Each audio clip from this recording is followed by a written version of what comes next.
Welcome to the Dreamit Dose. We see so many startups struggle to raise a round.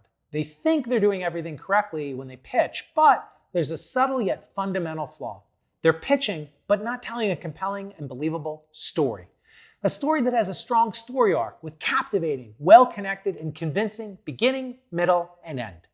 Making your pitch into a compelling story is easy once you understand the tweaks your deck and delivery need. Let's dive in.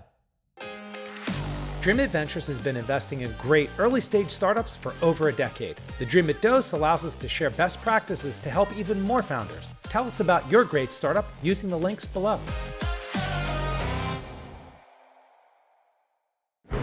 I want you to think about your early-stage pitch deck like you're telling a fairy tale.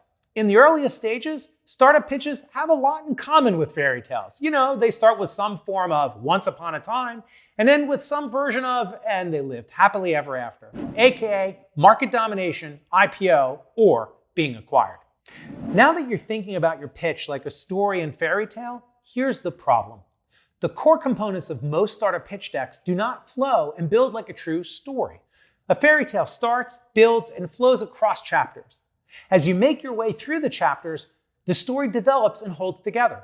Holds together? For example, the prince does not get his head cut off in chapter 3 and then marry the princess in chapter 5. But we see that level of inconsistency in many startup pitches. How? Foundational slides like your problem, solution, total addressable market, competition, and go-to-market strategy slides don't hold together and accurately support each other. You may be thinking, wait, what? No, I'm good here. No, you're not. You show your solution slide. Does it actually solve the problem as stated? Oh, and the market sizing slide? Yeah, one little problem. It's not accurately measuring the market size of the specific customers having the problem as stated. So your fairy tale pitch deck is falling apart at the seams. So think carefully about how your pitch deck flows and think critically if your story is really holding together and the core components support each other. Now, as you think about telling your story, choose carefully where you want your story to begin.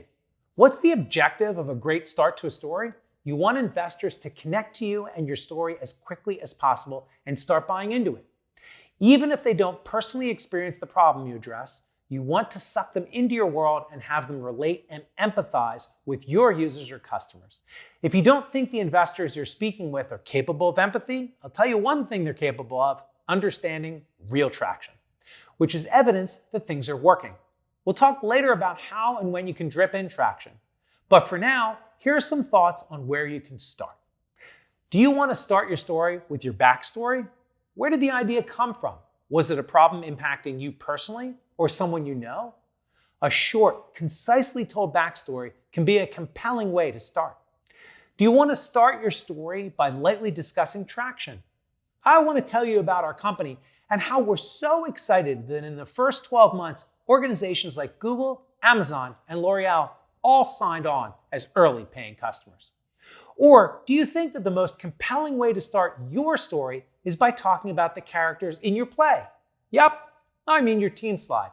I'm not a huge fan of team slides at the start, as I don't think it's a great way to start a story unless your team is absolutely spectacular and the actual traction on the company is really light.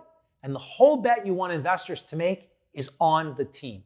My bias is that most startups should start telling their story by talking about the big and urgent problem they're solving, woven together with the backstory of how they came up with solving this problem in the first place and why it's important to them. To me, a solid problem statement that describes the urgency is a great story foundation. And realize if an investor doesn't believe you're solving a big and urgent problem, you'll be telling a story with a very weak foundation. One last idea on starting your story: if you have pretty solid traction, another way to start your story is by doing a flashback summary as your first slide. This can be an amazing way to whet an investor's appetite and have them on the edge of their seat. For how to do this effectively, check out our Dreamit Dose on flashbacks. So you start telling your story and you go through your slides like the chapters of a book. As you tell it, make sure to lightly drip in traction as you cover the core components. Otherwise, your audience may start to think you really are telling a fairy tale. Covering the problem: how many companies have you talked to and how painful and urgent is the problem? Bring the problem alive and make it more credible by lightly dripping in these points. Going over the solution: who are some key customers who have adopted it? Covering your go-to-market strategy? Can you drip info into your delivery that provides evidence that your go-to-market strategy will or is working? Lightly drop a few points here and there throughout to make your story believable. And quick note, dripping traction does not necessarily mean the points are directly written on the slides. All of the traction you drip may just be part of the voiceover as you present. Okay, you have a great beginning. You're working through your core slides and dripping in traction. Now you really want to bring the story to life. It's time to demo. Maybe it's just screenshots. Maybe it's a picture of your product, or maybe you show your actual product. This can be a great way to make things more concrete. Be super, super careful here. 90% of startups fall out of storytelling mode as they demo their product. They stop telling a story and start on a feature-by-feature rundown of their product. Big mistake. Make sure to check out our Dreamit Dose on use case-based demos. It's absolutely critical you do a use case demo that weaves in a day-in-the-life concept using an actors in a play approach to talk about how people use your product and more. As you come to the end of your story, and we come to the end of this dose, make sure that you hit a few last critical points. What's your big vision for your company? How is this just the beginning? How is your company going to live happily ever after? And caution, when discussing your happily ever after, I'd stay away from discussing getting acquired. Your vision should be something along the lines of your company totally dominating the market with a great product and brand in the space and generating terrific financial returns due to that. That's it. Those are the 7 key points to telling a story when you pitch. First, make sure to think about your deck and pitch as telling a story. Second, think about your pitch like a fairy tale from once upon a time until they lived happily ever after. Third, make sure your story flows, holds together, and each section builds and is logically consistent with the others. Fourth, make sure to pick the right beginning for your story that pulls investors in.